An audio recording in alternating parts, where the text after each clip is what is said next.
So today I'm going to cover a little bit of basics on just the cash out refinance and how that works for our benefit.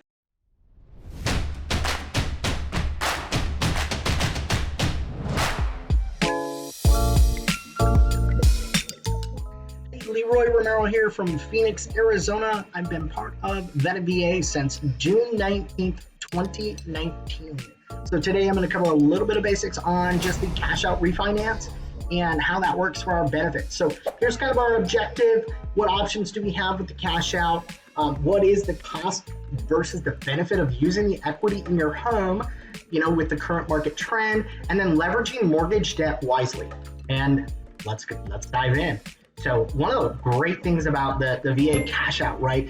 It used to be 100%. It's still 100% cash out, which is great. But there's something that really important happened back in October of 2019, where we were having a runoff in the Ginnie Mae pools, and that caused an issue with Ginnie Mae. And so we actually got kind of held back a little bit, and from our VA benefit as veterans to do 100% cash out.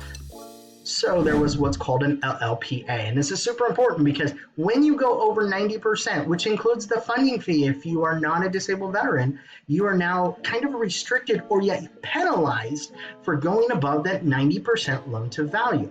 And so they came out and said, hey, look, most lenders, we're going to do a 1.75% or up to 2 percentage points if you go over 90%. So it's very crucial that when you're working with a professional, that you really look at those numbers from a tangible benefit standpoint and financial benefit. Does it really make sense to pay that extra 2% if you've got enough equity position to hit your goals to actually stay below that 90% loan to value? So if it doesn't, and you're able to tap into that equity because you've got debt or medical debt or college funds or whatever you want to utilize that equity position for, does it make sense to go over the 90%? Super crucial. I would love to see that come back to the 100%.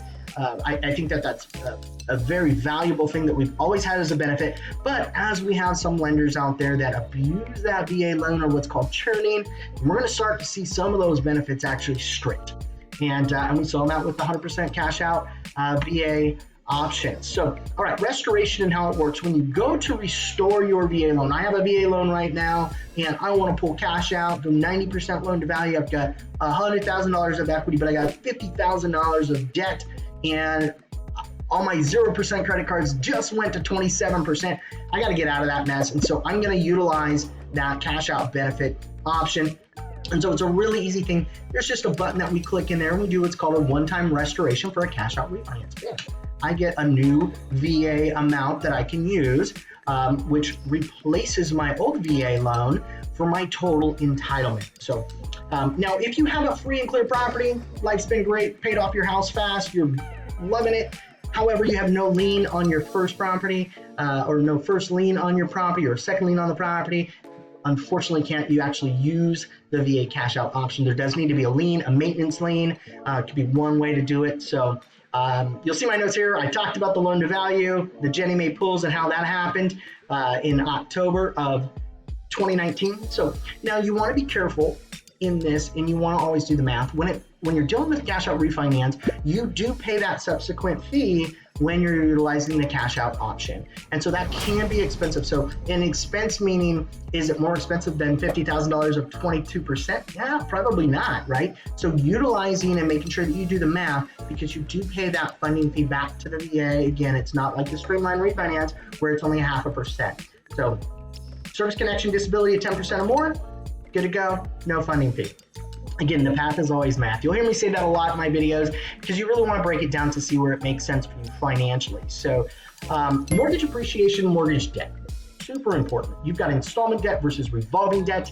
And when you have revolving debt that actually moves up into positions of 22, 24, 29%, whatever it is, when you have installment debt, you're able to attack the principal. And that's why it's important to be able to use your equity position, not like a credit card for your house. That's not what we're wanting to achieve in this. We're wanting to achieve the goal of obviously financial freedom, like no revolving debt. And you want to watch that equity kind of like you would watch your 401k. Okay, so good debt is a powerful tool, but bad debt can kill you.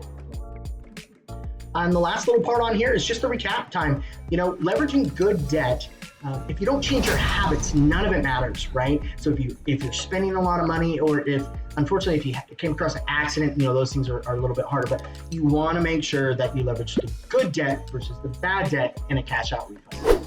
Thanks.